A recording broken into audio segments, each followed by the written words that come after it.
And now, your Precision 18 forecast. News 18. Weather from where you live.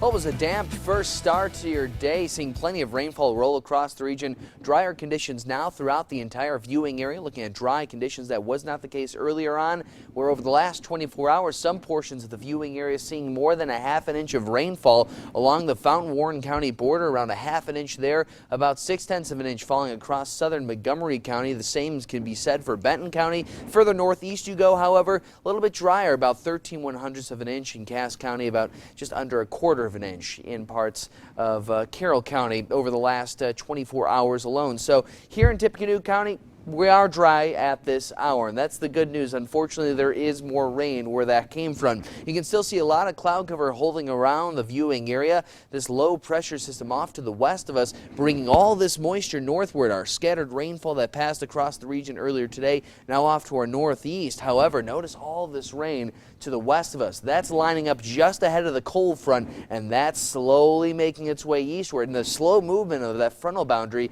is the reason some portions of the Midwest will be seeing so much rainfall over these next 24 to 36 hours. A low pressure system now centralized near parts of Oklahoma and Kansas, spanning this cold front, pushing further off to the south across parts of Arkansas as well as the southern Gulf states, that will continue to pass further off to the east, eventually reaching us by early tomorrow morning. Up until about midnight, however, we can enjoy this nice break from the rainfall. It's currently 57 in Monticello, 56 in Otterburn, 58 in Attica. At this hour here in Lafayette, we're seeing a temperature of 57 degrees as well. Winds are from the southeast, 14 miles per hour, but we did see a wind gust as high as 30 miles per hour at the station earlier on this afternoon. So drier weather filtering in across the region in the coming hours. However, notice the rain off to the west of us. Wouldn't be surprised to see a couple isolated showers begin to move in around midnight or thereafter, with the more sustained chances of rainfall arriving around 4 or 5 a.m. in the morning across our western counties, passing east,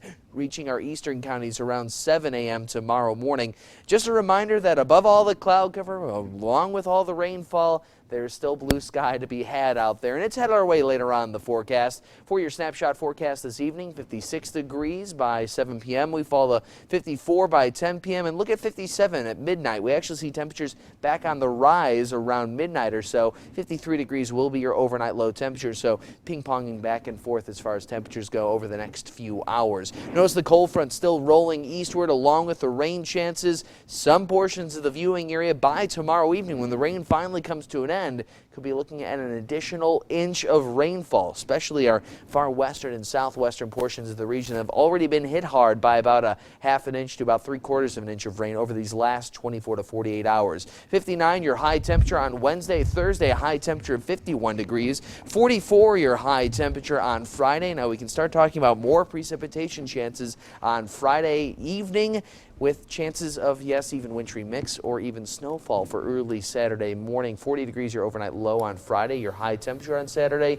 occurring around midnight. Temperatures dropping to 23 degrees Saturday night. Chilly indeed. All right, Thanks, Kim.